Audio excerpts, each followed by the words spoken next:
como un viento recio. Dedicatoria a los equipos evangelísticos que han estado predicando con fidelidad el Evangelio. Reconocimientos. Se extiende un reconocimiento especial a Elaine Rea y a Juan Sinclair por su cooperación en reunir el material de este libro. He contraído una deuda de gratitud con Blanche Miller por copiar el manuscrito y con John Frenzen por su ayuda en editarlo. Prefacio. 4 noches antes del golpe comunista en Indonesia, que estuvo a punto de alcanzar el éxito en 1965, Dios en su soberanía comenzó a derramar su Espíritu Santo en un pequeño pueblo en la casi desconocida isla de Timor. Advirtió a los creyentes que oraran, y el país fue extraordinariamente salvado. De inmediato se organizaron equipos de laicos que comenzaron a viajar por Timor y las islas adyacentes proclamando el Evangelio, sanando a los enfermos y resucitando a los muertos.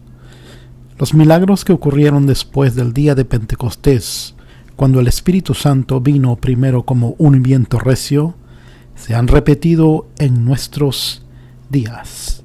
Dios ha enviado un mensajero del interior de este avivamiento a los países del occidente con un informe conmovedor respecto de sus obras maravillosas. Pero este hombre presenta asimismo un mensaje muy necesario para nuestras iglesias. Su mensaje es el siguiente: retornemos a la sencillez de la palabra de Dios. Hay aquí motivos para que el creyente intelectual no relegue los dones del Espíritu Santo al primer siglo de la Iglesia. Hay aquí principios básicos para aquellos que afirman ser bautizados en el Espíritu Santo.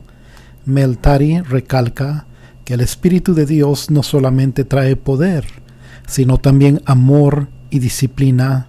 2 Timoteo 1:7. Introducción.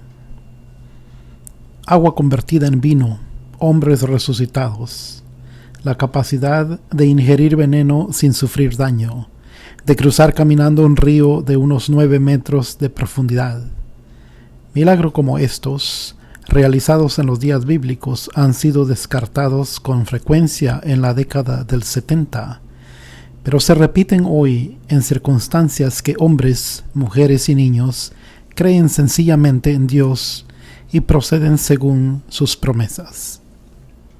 El lugar: Indonesia, un conjunto de islas en el Pacífico que pasa hoy por lo que quizás sea uno de los más grandes avivamientos del siglo XX.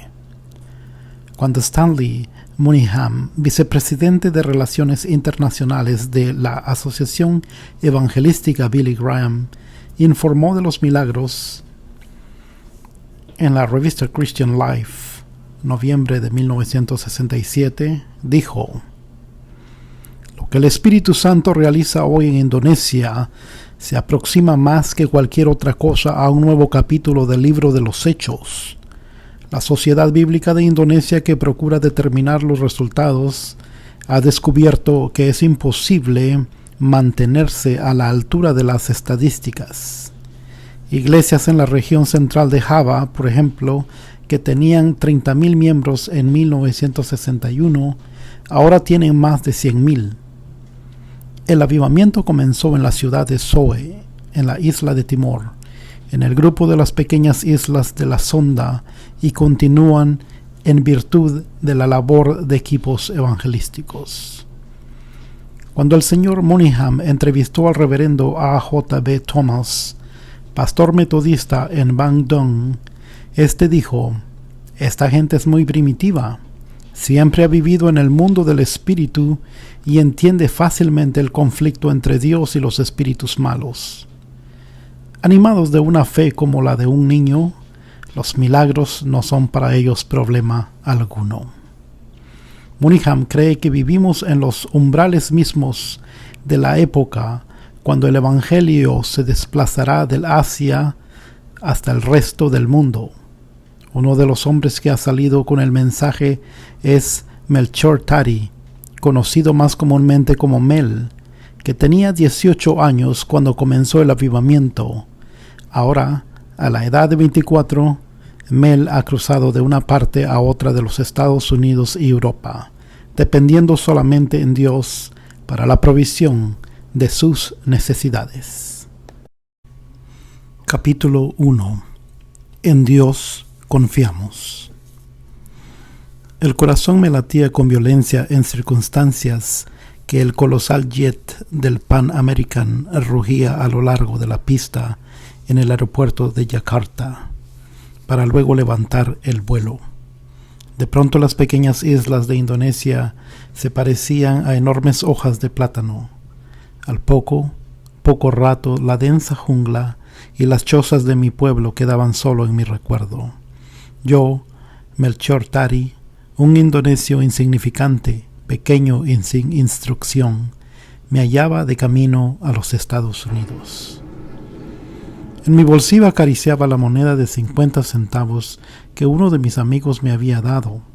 La saqué del bolsillo y, como lo había hecho muchas veces, leí lentamente las palabras: en Dios confiamos. Los Estados Unidos deben ser como el cielo en la tierra, pensé. Tanto el gobierno como su pueblo confían en Dios. Cada vez que gastan dinero, se acuerdan de Dios. Dios, ¿estás seguro que tengo un mensaje para los Estados Unidos?, le pregunté. El avión siguió subiendo hasta que nos hallamos muy por encima de las nubes, y mis pensamientos retornaron a aquel día en 1967. Mel, me había dicho Dios, te voy a mandar a los Estados Unidos para que les cuentes acerca de mí. Eso es imposible, pensé. No hay manera. Necesitaría más dinero del que podría ahorrar durante el resto de mi vida. No te preocupes, me dijo el Señor. Te he llamado y te abriré el camino. Cuando se inició el avivamiento en Indonesia, muchos recibieron mensajes proféticos de Dios de que Él los enviaría de Indonesia a todo el mundo. En aquellos días no teníamos ninguna idea respecto de quiénes enviaría el Señor, pero me puse a pensar especialmente antes de unirme a uno de los equipos de que si yo era uno de los escogidos, sería muy lindo. Precisamente por esta razón Dios no me permitió unirme al primer equipo que salió con el Evangelio. Tuve que esperar hasta que fuese organizado el equipo número 42 para ser elegido. Dios quería que me inspirasen los motivos justos. Un día oré con desesperación diciendo: Señor, ¿por qué no me eliges a mí? Has elegido a mi hermana y ella no es más espiritual ni mejor que yo. En realidad ella es peor que yo en muchas cosas. Cuando me comparas con los demás, me encuentro tan capacitado como ellos, Señor, o quizás aún más. Dios me habló con una voz suave y delicada. Mel, tus motivos son equivocados. Quieres servirme, pero no en los sitios difíciles de la jungla. Quieres viajar por todo el mundo y eso no es correcto. Así que no te puedo usar ahora. Finalmente me arrepentí de esos motivos tontos y fui llamado para formar parte de un equipo. 3 meses después de haberse iniciado el avivamiento, 2 años más tarde, Dios me habló de nuevo. Esta vez me dijo que debía ir a los Estados Unidos. Para aquel entonces había perdido interés en partir de Indonesia. Mi mente estaba confusa a raíz de las ideas que había recibido de los misioneros. Me habían dicho que si alguno de nosotros iba a los Estados Unidos, seríamos afectados por el dinero, los automóviles, los ricos alimentos y otros lujos que casi todos disfrutaban en los Estados Unidos. Pero después de semanas de leer la Biblia y orar, comprendí que el trasladarme a los Estados Unidos constituía el plan de Dios para mí. Aún así, Dios me hizo esperar. Me indicó con claridad que debía viajar a los Estados Unidos en 1970 y no antes. El diablo casi me hizo viajar un año antes. En el 1969, una familia de los Estados Unidos me envió un telegrama y el dinero para mi vuelo. Pero Dios me dijo con claridad, no lo tomes. Les agradecí, pero manifesté, lo lamento. Pero aún no ha llegado el momento oportuno. Mel, eres un tonto, me dijeron mis amigos. Si recibiste el dinero, puedes deducir que era de Dios y debías de haberlo tomado. ¿No quieres ir? Seguro que quiero ir a los Estados Unidos, pero aún no es el tiempo oportuno, les contesté. Dios dice, ve. Un año después el Señor me dijo, ahora es el tiempo de ir. De manera que acudí a los creyentes para que confirmaran el llamado.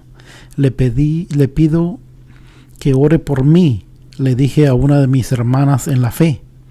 Necesito las directivas divinas para algo de mucha importancia. ¿Qué quiere saber?, me preguntó. No le puedo decir porque usted no lo pensaría, y si le gustaba la idea diría sí, y si no le gustaba la idea diría no, y yo tendría solamente su opinión y no la de Dios. De manera que yo oraré y mientras lo hago usted observe la televisión de Dios y dígame lo que ocurre. Dios le había dado a mucha gente en Indonesia el don de visiones. Acudimos a esas personas que observaban la televisión de Dios. Les muestra acontecimientos futuros como si fuesen en una pantalla gigantesca, de manera que oré y dije, Dios, tú sabes que necesito tu dirección, de manera que te ruego que ilumines a esta hermana para que ella me cuente lo que tú quieres. Tú me has hablado, pero quiero que lo confirmes por intermedio de ella. Cuando terminé de orar le pregunté, ¿qué le mostró Dios? Es muy extraño, mi hermana me replicó. Te vi de pie entre muchas personas, pero no se parecen a nosotros. Tienen rostros blancos, muchos de ellos tienen cabellos amarillos. Sus ojos son distintos de los nuestros. Muchos de los hombres tienen más de 1,80 m de estatura. Tampoco entendí lo que tú decías. Hablabas en una lengua muy extraña. No sé el país que vi, pero Dios me indicó que te dijera que debes hacer lo que Él te ha dicho, y que debes hacerlo ahora, porque es su voluntad. Mel, ¿qué es esto? Por favor, explícamelo.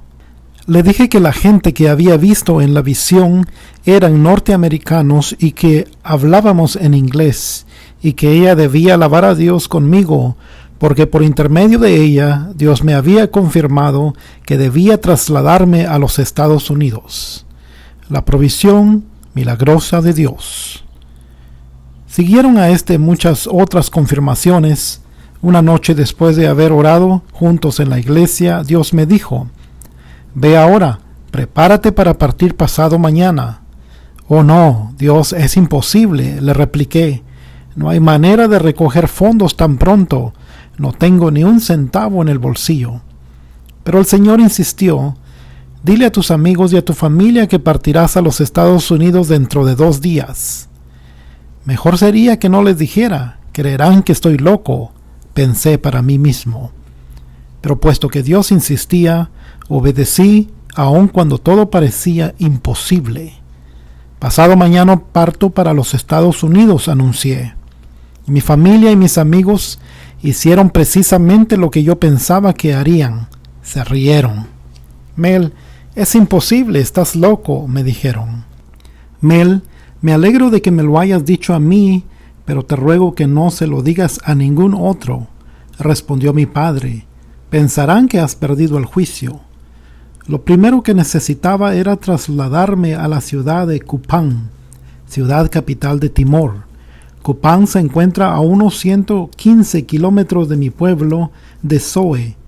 Si visita alguna vez la isla de Timor, comprenderá por qué me preocupaba tanto el viaje. El viaje en mi país es muy difícil. A veces, si uno tiene suerte, puede viajar en un camión del gobierno, pero la mayoría de la gente tiene que caminar por los senderos de la jungla. En aquel momento, Dios le habló a 2 hermanas en Yakarta y le dijo que yo necesitaba ayuda. Dios les dijo que volaran a Kupang, contrataran un jeep, fueran a Soe y trajeran de vuelta a Mel Tari a Yakarta. Dios, Mel acaba de regresar a Soe y ahora tú quieres que vayamos a buscarlo, dijeron en tono de protesta. Yo había sido el orador en una conferencia misionera en Bandung. Dios les dijo que fueran de cualquier forma, de manera que volaron 2.400 kilómetros hasta Timor. Allí encontraron un jeep y vinieron a Soe. Llegaron a mi casa esa noche y me dijeron: Mel, ¿necesitas pasaje a Yakarta? Alabado sea Dios. Sí, y estoy listo para partir, les contesté. En aquel momento recibí un cablegrama de los Estados Unidos que decía: dinero depositado en banco de Kupang para su viaje a Yakarta. Pan American tiene el pasaje de ida y vuelta a los Estados Unidos. Este cable lo recibía de una familia que no conocía. Dios les había hablado diciéndoles: envíen dinero a Indonesia para que venga Mel Tari. No me conocían, pero obedecieron a Dios y enviaron el dinero. Llevé el cablegrama al banco y recibí el dinero para ir a Yakarta, pero cuando llegué a dicha ciudad se me presentó un verdadero problema. ¿Cómo conseguiría una visa para los Estados Unidos?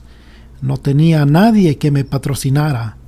Me presenté al vicecónsul norteamericano, quien no quiso extenderme la visa. ¿Quién lo va a patrocinar?, me preguntó. El Señor Jesucristo, le repliqué. Es una buena persona quizá, me dijo, pero no lo podemos aceptar como su patrocinador. Salí de aquella oficina esa mañana sin la visa. Después de almorzar y muchas oraciones, Dios me dijo que volvería al consulado y que por segunda vez pidiera la visa. Cuando regresé, el vicecónsul se había ido y hablé con una mujer. Resultó ser la cónsul. ¿Quién lo patrocina?, me preguntó. El Señor Jesucristo, le dije. Sin vacilar, escribió la visa y me la entregó. ¿De qué manera vivirá en los Estados Unidos?, me preguntó. El Señor suplirá todo lo que necesito. Me lo ha prometido, le respondí. Oh, me dijo, quizás se convierta en una carga para los Estados Unidos. No, jamás seré una carga para nadie en los Estados Unidos, le respondí. Si el Señor Jesús puede soportar la carga de todo el mundo, indudablemente puede cuidarme a mí.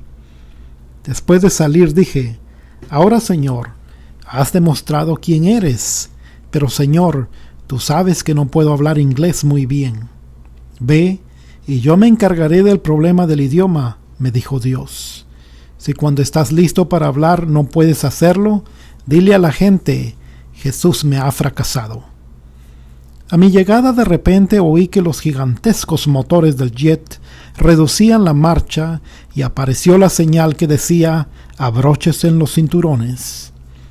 Escuché a la camarera que decía: tengan la amabilidad de abrocharse los cinturones, puesto que nos preparamos para aterrizar en el Aeropuerto Internacional de Los Ángeles. Un gozo profundo llenó mi alma. Estados Unidos, pensé. El país donde todos confían en Dios. Señor Jesús, gracias te doy por dejarme venir a este cielo en la tierra, oré. Y hazme saber lo que quieres que le diga a esta gente que ya sabe tanto de ti. Ni soñaba siquiera cuántas veces el Señor tendría que demostrarme su fidelidad en los Estados Unidos, puesto que no solamente necesitaba hablar mejor el inglés y tener dinero para vivir, sino que necesitaba en realidad comprender el hecho que las palabras grabadas en las monedas "en Dios confiamos" no se ajustaban siempre a la verdad. Apenas podía bajarme del avión, puesto que estaba tan entusiasmado.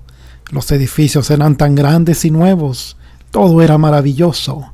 Caminé un largo trecho por un angosto corredor hasta llegar a una inmensa sala donde estaba la gente sentada y había cosas para la venta. ¡Ah, no! «Esto no es los Estados Unidos», exclamé. «El diablo ha hecho aterrizar el avión en un sitio equivocado. Por todas partes que miraba veía libros obscenos, bares donde se vendían bebidas embriagantes y parecía que todos fumaban. ¿Qué pasa?», pensé. «Ayúdame, Dios». «Esto no es los Estados Unidos», exclamé.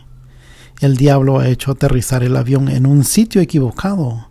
Por todas partes que miraba veía libros obscenos, bares donde se vendían bebidas embriagantes y parecía que todos fumaban. ¿Qué pasa?», pensé. «Ayúdame, Dios». Un viento recio, capítulo 2. Quiero compartir con ustedes lo que el Señor ha hecho. Quizá contribuya a que comprendan lo que Dios puede hacer en estos últimos días. Les demostrará también que toda la Biblia es verdadera, aun para aquellos de nosotros que vivimos en la actualidad. Con frecuencia la gente habla de la Biblia diciendo que es el viejo libro negro.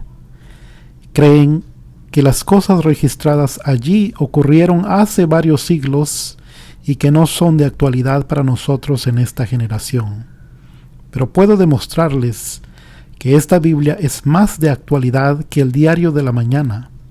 El diario nos habla solamente de crímenes y de guerras, terremotos y rebeliones. Sin embargo, la Biblia explica la voluntad de Dios. Nos habla del corazón del Padre, su amor y su poder. Cuando creemos en la Biblia tal cual es, veremos que el poder de Dios se manifiesta en nuestra vida y en nuestra colectividad, como ocurrió hace siglos en épocas bíblicas. Antes de contarles del avivamiento en Indonesia y cómo ocurrió, quisiera compartir con ustedes el versículo 16 del capítulo 15 de la epístola a los Romanos.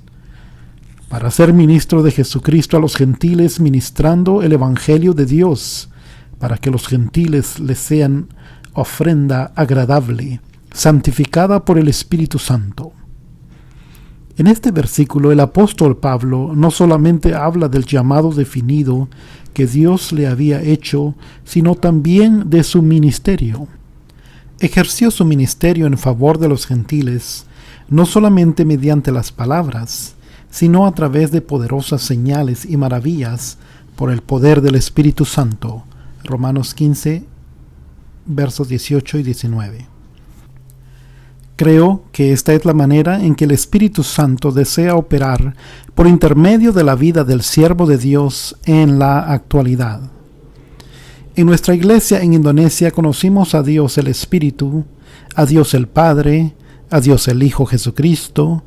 Sabíamos bien la Biblia, aprendíamos de memoria versículos bíblicos, pero nunca experimentamos la manifestación del Espíritu en la forma que Pablo la describe. Pablo explicó con claridad que por la virtud del Espíritu Santo ejerció su ministerio entre los gentiles en palabras y obras y grandes maravillas. El apóstol Pablo viajaba de pueblo en pueblo y de lugar en lugar, predicando el Evangelio de Jesucristo. No solamente compartía la palabra viva de Dios con ellos mediante la vida que vivía según el Evangelio, sino también por portentosas señales y maravillas. El Espíritu Santo emplea la santa palabra para llegar en la actualidad al corazón de la gente, pero también quiere emplearnos a nosotros. Quiere vivir en nosotros y quiere manifestarse en nuestra vida mediante milagros y señales y maravillas. En 2 Timoteo 1:7 se nos dice que Dios no nos ha dado un espíritu de cobardía, sino de poder, de amor y de dominio propio. En 1 Corintios capítulo 12 se nos habla de la obra del Espíritu Santo en poder.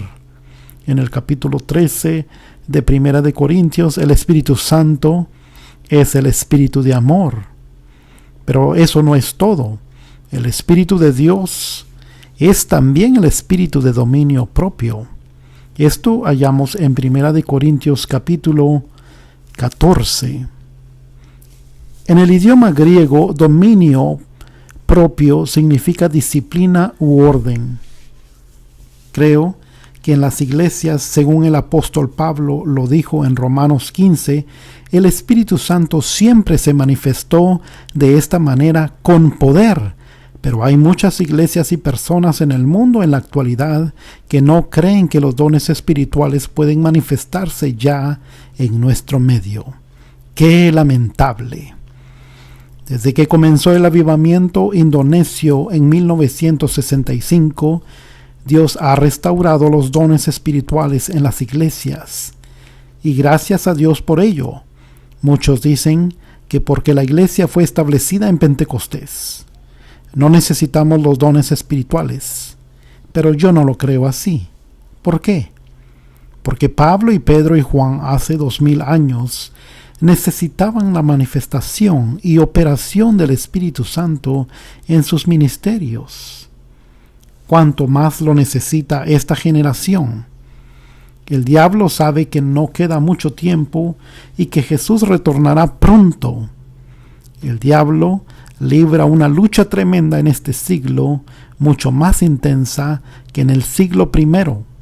Estoy convencido de que la única forma en que los creyentes pueden combatir en la actualidad a estos poderes demoníacos es por medio del poder del Espíritu de Dios. La única esperanza de la iglesia consiste en que permitamos que los dones espirituales se manifiesten de nuevo. El poder es un compartimiento. Señor, decimos, tú afirmas en la Biblia que puedes hacerlo, pero este versículo es para hace 2000 años. Este versículo no es vigente en la actualidad porque la iglesia no estaba aún establecida. Tenemos demasiados compartimientos en nuestras iglesias en los cuales ponemos diversos versículos de las Sagradas Escrituras. Este compartimiento es para un versículo que nos habla de lo que aconteció hace varios siglos. Otro compartimiento es para versículos que no nos dicen lo que ocurre hoy, pero solamente bajo ciertas circunstancias. Estos versículos son para los judíos solamente, de manera que los ponemos en otro compartimiento. Hemos puesto en la Biblia en tantos compartimientos que hemos perdido la mayor parte de su mensaje y significado. La Biblia es sencilla, es para nosotros en la actualidad, y es tan cierta para nosotros hoy como lo fue para los pueblos que vivieron hace 2000 años. Hoy, Dios quiere confirmar su palabra por medio de nuestra vida. Si todo lo que nos dice la Biblia no es cierto, luego nada es cierto. Le doy gracias a Dios que cuando comenzó el avivamiento, Él nos ayudó a contemplar la Biblia en forma muy sencilla. El problema que aqueja a la mayoría de nosotros consiste en que tenemos que comprobar todas las cosas mediante nuestra mente, nuestra pequeña computadora, en vez de hacerlo con el corazón. Cuando leemos en Marcos 16, 9, 20 respecto de estas señales y maravillas, muchos dicen: «Oh, pero estos versículos no se encuentran en todos los antiguos manuscritos». Puesto que no se hallan en todos los antiguos manuscritos, es mejor que lo pongamos en otro compartimiento y cerremos la tapa. ¿Y qué diremos de 1 Corintios capítulo 12? Pablo escribió esto porque la iglesia era muy pequeña y acababa de establecerse, dicen muchos. Eran débiles y necesitaban estos dones. Hoy contamos con grandes iglesias y grandes hombres en ellas y todo marcha tan bien que no necesitamos los dones sobrenaturales. Y este capítulo se pone en otro compartimiento. Luego leemos en 1 Corintios capítulo 13 y decimos: «Ah, sí, eso es lo que necesitamos, amor. El amor es el mejor don». Pero luego llegamos a 1 Corintios capítulo 14 y decimos que estas cosas no son muy importantes, puesto que tenemos amor, lo tenemos todo y no necesitamos nada más. Así que, ponemos a 1 Corintios capítulo 14 en otro compartimiento. Sin embargo, la Biblia no lo explica de esa manera. La Biblia afirma que el Espíritu de Dios es el Espíritu de poder, de amor y de orden. El Espíritu Santo opera en las tres formas. El Espíritu Santo no se manifiesta solamente en poder, o solamente en amor, o solamente en orden, sino en las tres formas, según la registra 1 Corintios capítulo 12, 13 y 14. No podemos prescindir de ninguno de los tres capítulos. Hechos 2, repetido. Pertenezco a la iglesia presbiteriana y ahí hacíamos todo con orden. Cuando íbamos a la iglesia, todo estaba anotado en un programa. El pastor leía una parte y nosotros leíamos la otra. Sabíamos cuándo ponernos de pie, cuándo sentarnos, cuándo orar y cuándo cantar. Realmente le agradecía a Dios y apreciaba ese orden en mi iglesia. También teníamos amor, o mejor dicho, teníamos un poquito de amor. Cuando alguien nos sonreía, le sonreíamos también. Aprendimos a amar a la gente que nos amaba, y si alguien no nos amaba, nosotros tampoco lo amábamos mucho. Pero en mi iglesia no teníamos poder alguno. Cuando vino el avivamiento, Dios nos concedió todos los dones del Espíritu Santo, como así también poder, amor y orden. Recuerdo muy bien aquella noche del 26 de septiembre de 1965, unos 200 personas de todas las edades se habían congregado en nuestra iglesia para orar juntos. Mientras orábamos, de repente nos ocurrió algo extraño. Si lee los Hechos capítulo 2 en su Biblia, descubrirá que eso fue precisamente lo que ocurrió en mi iglesia. Por muchos años habíamos sabido de esta porción bíblica. En realidad, muchos de nosotros la habíamos aprendido de memoria, pero nunca la habíamos experimentado en nuestra vida. Nuestro pastor nos decía con frecuencia: puesto que Dios le dio a la iglesia el Espíritu Santo hace 2000 años, si usted es miembro de la iglesia, automáticamente recibe el bautismo en el Espíritu Santo. Esa noche, Dios comenzó a abrir nuestros ojos en el sentido de que ese bautismo no era algo automático. Leemos en capítulo 3:16 de Juan, que de tal manera amó Dios al mundo, que ha dado a su Hijo unigénito. Dios dio a su Hijo para todo el mundo. Aún así, no significa que todos los que están en el mundo irán al cielo. Aunque le dio a su Hijo al mundo, todos aquellos que quieran ir al cielo deben acudir al Hijo para recibir salvación. Podemos decir lo mismo del bautismo en el Espíritu Santo. Jesús le ha dado el Espíritu Santo a todos los que le aceptan como su Salvador personal, convirtiéndose en miembros del cuerpo de Cristo. Sin embargo, el hombre aún tiene que llegar al extremo de sus recursos y tener una experiencia personal con Jesús para recibir la plenitud del Espíritu Santo. Esto no se produce automáticamente. Cada uno debe responder personalmente. Alabamos a Dios por aquella noche especial en que el Señor comenzó a abrir nuestros ojos y poner sed en nuestro corazón de recibir la plenitud del Espíritu Santo. Recordamos cuando Juan el Bautista dijo: yo a la verdad os bautizo en agua para arrepentimiento, pero el que viene tras mí, cuyo calzado yo no soy digno de llevar, es más poderoso que yo. Él os bautizará en Espíritu Santo y fuego. Por muchos años habíamos sido engañados por nuestros predicadores. Nos habían dicho que debíamos depender de la experiencia de gente que vivió hace 2000 años. Esa noche, Dios nos habló al corazón en el sentido de que el cristianismo no consiste en depender de la experiencia de otros. Es una experiencia personal con un Dios vivo. Le doy gracias a Jesús por eso. Un viento recio y fuego. Esa noche, mientras orábamos juntos, el Espíritu Santo vino de repente como lo hizo el día de Pentecostés. En los Hechos capítulo 2 leemos que vino del cielo como un viento recio, y esa noche, mientras estaba sentado junto a mi hermana, oí ese viento recio. Se parecía a un pequeño ciclón en la iglesia. Miré a mi alrededor y no vi nada. Me volví a mi hermana querida. ¿No oyes un ruido extraño?, le pregunté. Sí, contestó, pero olvídate del ruido y oremos. Ella comenzó a orar y al mismo tiempo oí a muchos otros que empezaban a orar. Debe saberse que en nuestra iglesia orábamos siempre siguiendo un orden absoluto, uno por uno.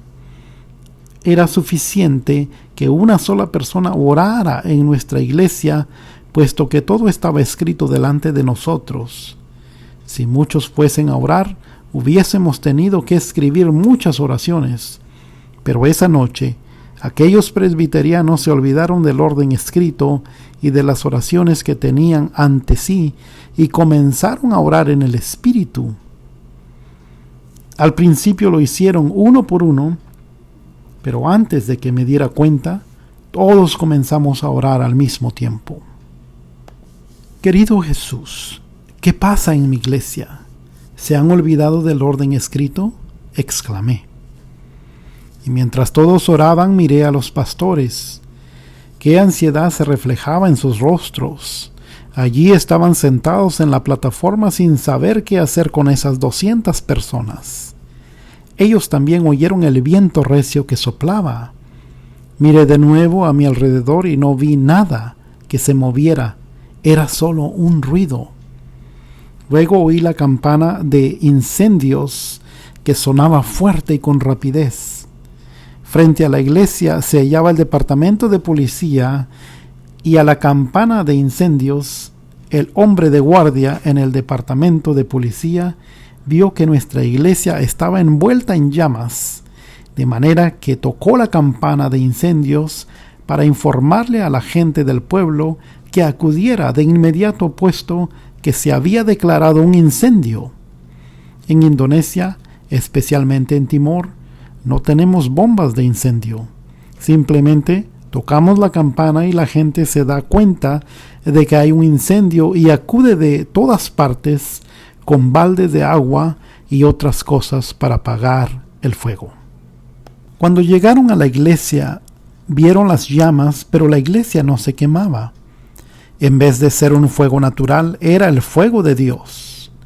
En virtud de esto, muchas personas recibieron a Jesús como su Salvador y también el bautismo en el Espíritu Santo. Naturalmente, que por ser presbiterianos no estábamos familiarizados con las palabras bautismo o plenitud del Espíritu Santo. Era algo nuevo para nosotros. Pero Dios abrió nuestros ojos y nos dijo que eran cosas que debíamos experimentar en nuestra vida, que no podíamos depender del Pentecostés del pasado. Quiero darles un ejemplo. Quizás algún día usted se enamore de una joven y el papá le dirá: parece que estás enamorado. Y usted quizás responda: sí, papá, estoy enamorado de mi vecina y pienso casarme con ella este verano. Y su papá le contesta: no lo hagas. Hace 25 años que tus padres se casaron y pueden depender de nuestra experiencia e imaginarte que estás casado. ¿Cree que estaría de acuerdo con sus padres si le propusieran una tontería como esta? Sin duda le contestaría: papá, puedes casarte 1,000,000 de veces si quieres, pero por mi parte yo también quiero casarme. Cuanto más me dices de tu matrimonio, tanto más quiero casarme yo mismo. Y cuanto más maravilloso sea tu matrimonio, tanto más pronto quiero casarme yo. Es indudable que no podemos depender de la experiencia de nuestros padres. Nosotros debemos tener la propia. Estoy seguro que esto no es solamente cierto respecto de la salvación de Jesucristo, sino también del bautismo del Espíritu Santo. No podemos depender de la experiencia de Juan y Pedro y de otros hombres de la época bíblica. Qué maravillosas eran sus experiencias. Aún necesitamos la nuestra. Hay muchos que se contentan con la experiencia de Juan y Pedro. Se parecen al joven que se contentaría con la experiencia del casado de su padre. Muchas personas no se dan cuenta del poder, del amor y del gozo que no disfrutan, puesto que no han recibido la plenitud del Espíritu Santo. Un nuevo estilo de culto. Le agradezco a Dios que esa noche nos perdonó nuestra ignorancia y el Espíritu Santo se manifestó en forma poderosa. Estaba sentado cerca de la parte de atrás de la iglesia, de manera que podía ver lo que ocurría. De repente, una hermana sentada unas filas delante de mí se puso de pie y comenzó a levantar las manos. Señor, esta hermana está violando el orden de nuestra iglesia, dije. No se nos permite levantar las manos en nuestra iglesia. Cuando íbamos a la iglesia orábamos y presentábamos una apariencia de piedad. Esa noche, sin embargo, la mujer se puso de pie y levantó sus manos al cielo. Señor, ¿qué le pasa a esta mujer?, me dije. Esto no debe seguir en nuestra iglesia. Este no es nuestro estilo de adoración. Dios me recordó que la Biblia dice: alzad vuestras manos al santuario y bendecid a Jehová. No, esa mujer no seguía el estilo de nuestra iglesia, pero sí el de la Biblia. Bueno, si esa es la explicación, dejaré que continúe, pensé.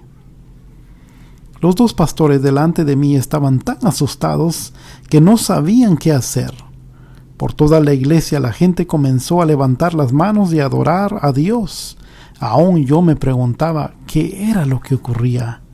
Me volví para preguntarle a mi hermana y vi que ella también tenía las manos levantadas y adoraba a Dios.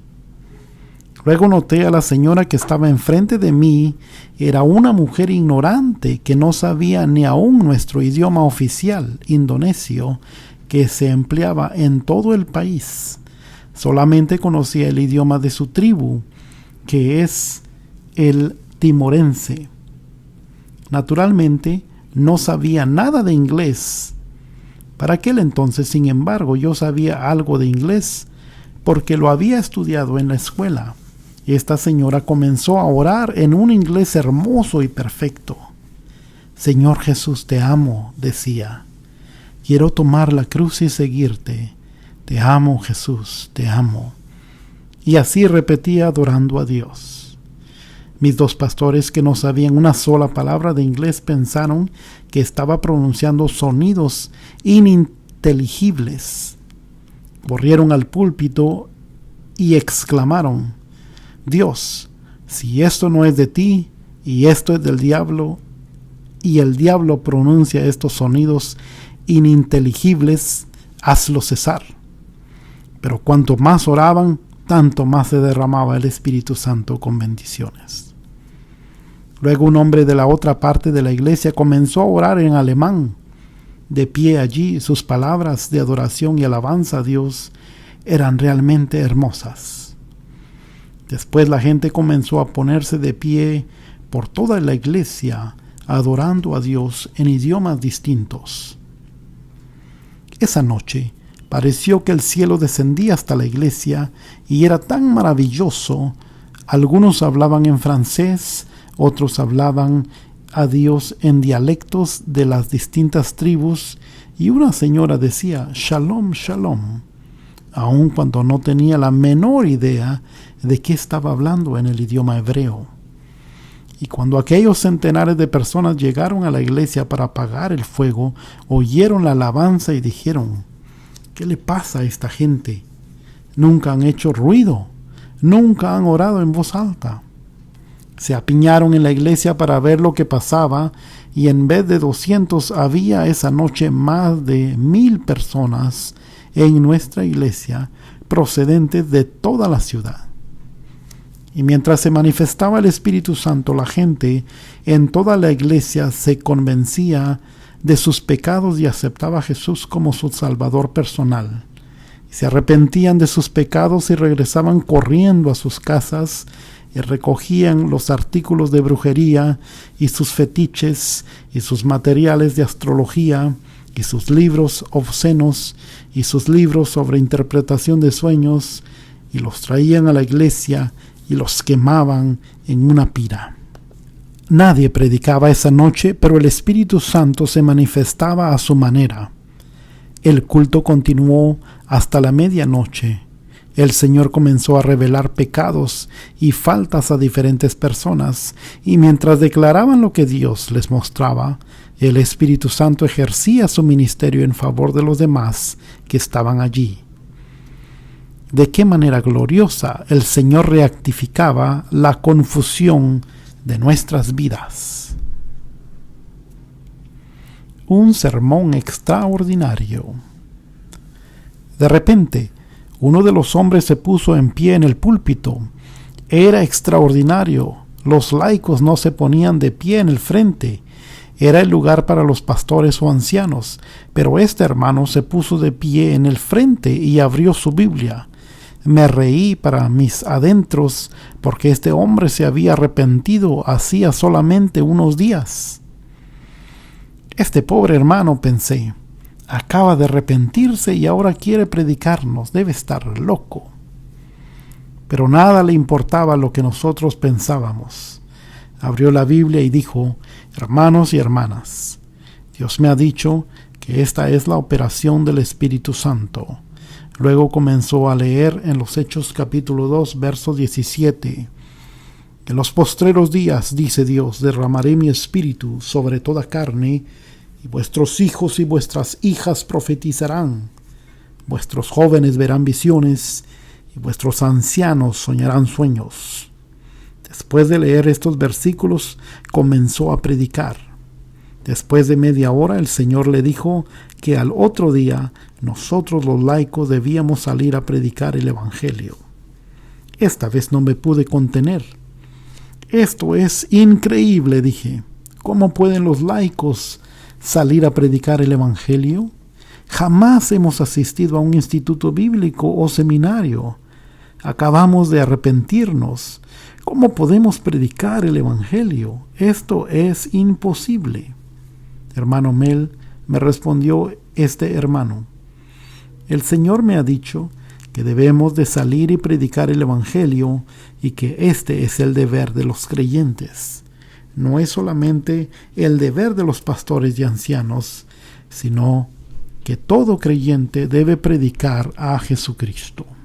Creo ahora que esto es lo que no hemos hecho en nuestras iglesias. Y es aquí en donde nos hemos equivocado.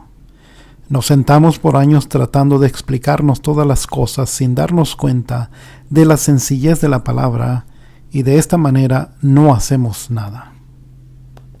Le agradezco a Dios que esa noche comenzó a hablarnos y decirnos: mañana deben salir a predicar el Evangelio.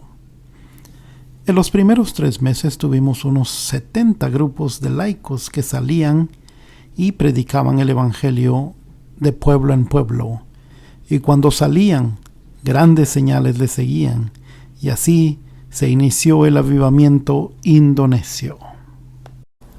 Dios trata en una forma profundamente personal. Capítulo 3. Durante el derramamiento del Espíritu Santo en nuestra iglesia, Dios trató con nuestros pecados en una forma muy personal. Para muchos, Dios impartió palabra de ciencia para revelar estos pecados. Una noche una mujer se dirigió a un hombre en la iglesia y le dijo: hermano, usted ha cometido adulterio y el Señor quiere que se arrepienta. Nunca ha confesado este pecado. La esposa del hermano estaba allí y se enojó muchísimo. Ahora sé tu secreto, le dijo. No, nunca hice nada, replicó el hombre. ¿Cómo que no hizo nada?, le dijo la mujer con la palabra de ciencia. Le suministraré los detalles. y le comunicó la fecha exacta, el lugar y el nombre de la otra mujer involucrada, y luego le dijo: ¿ahora se atreve a negarlo? Finalmente, el Espíritu de Dios cayó sobre este hombre y confesó su pecado. La mujer de este hombre seguía enojada, y Dios envió a otra persona para que le hablara de su pecado. Ella comenzó también a confesar su propio pecado. Por toda la iglesia esa noche, la gente confesó sus pecados secretos, y Dios limpió la vida de todas aquellas personas y las preparó para ser usadas en su servicio. Asimismo, muchas personas tenían artículos de brujería en sus casas y no querían confesarlo. De manera que Dios le dijo a algún otro hermano en la iglesia quién era el que tenía artículos de brujería y el lugar exacto donde los guardaba. Luego no podía negarlo. Tenía que confesar y librarse de esos artículos de brujería y fetiches.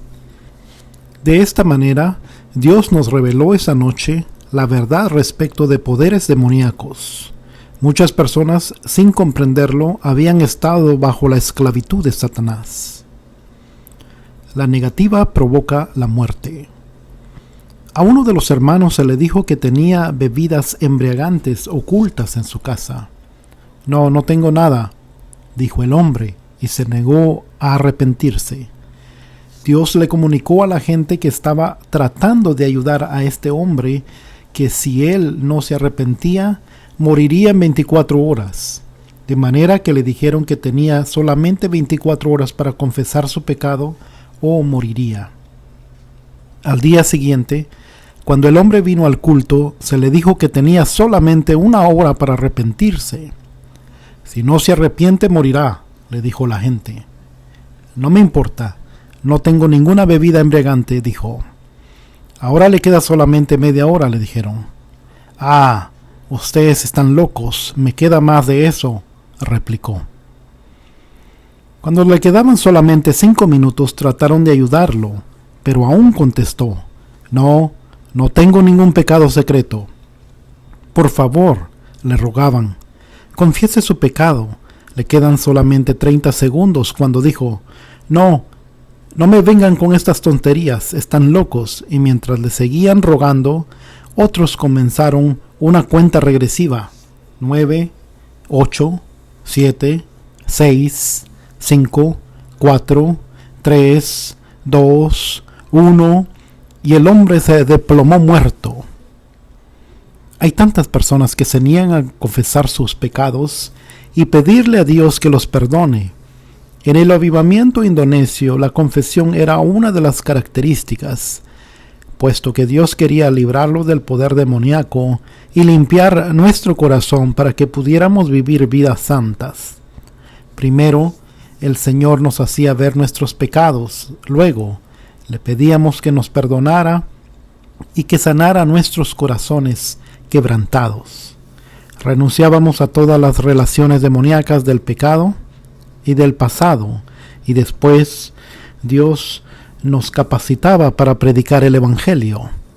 Cuando salíamos podíamos ver la manifestación del poder de Dios. No más licor ni más barcos. Después de que la gente se arrepintiera en el avivamiento de Indonesia, una de las primeras cosas que Dios les habló fue sobre no tomar bebidas embriagantes.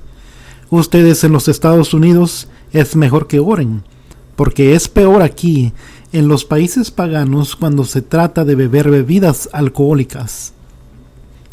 Les lanzo un reto para que vengan a mi ciudad, Zoe, en Timor, y si encuentran un vaso de bebida embriagante, realmente me sorprenderé. Dios se ha manifestado en forma tremenda, de manera que la gente sabe que la vida cristiana no es solamente una vida de abundancia del poder de Dios, sino que es también una vida santa.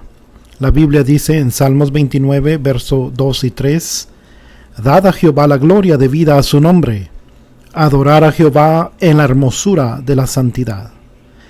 Una de las mayores tragedias consiste en que muchas personas quieren el poder de Dios, pero al mismo tiempo desean vivir en el pecado. Una noche un hombre me pidió que orara para recibir el poder de Dios, pero yo sabía que él aún fumaba. Es fácil, hermano, orar pidiendo el poder de Dios, pero otra cosa es saldar todas las cuentas con él, le dije. Bueno, he confesado todos mis pecados. Me respondió, está bien, pero ¿y su barco? Esta es la palabra que usamos para describir al cigarrillo. Cuando uno ve un barco en el mar, ve la chimenea en la cual sale el humo. De ahí ese vulgarismo que usamos para describir al cigarrillo. Si usted quiere abandonar su chimenea y consagrarse a Jesús, creo que podemos orar, le dije. Y Dios es un Dios santo y el cuerpo suyo es su templo. Si el Espíritu Santo va a residir en su cuerpo en plenitud, no quiere vivir ahogado con el humo de su cigarrillo. Hermano Mel, me dijo, esto no es un pecado, usted está exagerando las cosas. Dios ha creado todas las cosas. La Biblia dice en 1 de Timoteo capítulo 4, versos 4 y 5, sí, pensé para mí mismo, el diablo a veces predica mejor que Billy Graham. Luego aquel hombre comenzó a predicarme. Dice en 1 Timoteo capítulo 4, verso 1 al 5, que Dios ha santificado todas las cosas si las recibimos con agradecimiento, porque Él las ha santificado por la palabra de Dios. Este tabaco fue creado por Dios. Si lo recibimos con agradecimiento, es santificado porque la palabra lo dice así. Tiene razón, le dije. Este es un buen principio. Venga mañana por la mañana y tendré algo que decirle. Nos separamos. Esa noche yo no podía dormir. Señor, le dije orando, este hermano mío tiene un principio muy bueno. Me ha dicho que todo lo que tú has creado es bueno y que tú lo has santificado. Ayúdame a enseñarle a este hombre, a este hermano mío, una lección y el error de su camino. El Señor me respondió, vete a dormir, y por la mañana te diré lo que tienes que decirle a este hermano. Cuando desperté, el Señor me dijo, ve detrás de aquel árbol y encontrarás algo allí. Cuando fui allí el excremento de un perro. Esta es la lección para tu hermano cuando venga esta mañana, me dijo Dios. De manera que regresé a casa y esperé a mi hermano. Cuando vino, me dijo, hermano Mel, ¿qué quiere decirme esta mañana? Tengo buenas noticias para usted, le dije. Venga conmigo. Fuimos hasta el árbol. Él pensó que yo le iba a pedir que contemplara la hermosura salida del sol. Se quedó allí junto al árbol, pero yo no quería que le viera lo que había allí. Detengámonos aquí por unos minutos. Quiero hablarle de algo, le dije. Hermano, ¿se basa aún en el principio de que todo lo que Dios ha creado es bueno y que debemos recibirlo porque es santificado por la oración y la palabra de Dios? Ah, sí, me dijo. Así lo creo, hermano Mel. De manera que le respondí, bueno, entonces oremos. Antes de que se diera cuenta de lo que pasaba, le puse la mano en el hombre y oré diciendo, querido Jesús, te doy gracias porque tengo un buen hermano con un lindo principio de que todo ha sido santificado por Dios. Te agradezco por este hermano que te honra al recibir todo lo que tú has creado en este mundo. Ruego que tú santifiques todo lo que hay aquí, para que mi hermano lo disfrute. Amén. Cuando terminé de orar, estoy seguro que se preguntaba si yo tendría algún plátano o algo en el bolsillo que estaba a punto de darle. Pero le dije, hermano, quiero que ahora cumpla su palabra. Me ha oído que oré pidiéndole a Dios que santificara todo lo que había aquí. ¿Cree usted que todo lo que hay aquí ha sido santificado según la palabra? Asintió con la cabeza, y antes de que se diera cuenta de lo que pasaba, recogí con una cuchara el excremento del perro, sonreí y le dije, querido hermano, ¿quiere comer esto? Le acerqué la cuchara a la boca, sin embargo, No se la aproximé más que 1 pulgada. Me miró y me dijo: «Mel, ¿está bromeando?». Le contesté: «No». «Hablo en serio». Le acerqué un poco más la cuchara y me gritó: no haga eso». «Bueno, hermano, cumpla con su principio», le dije.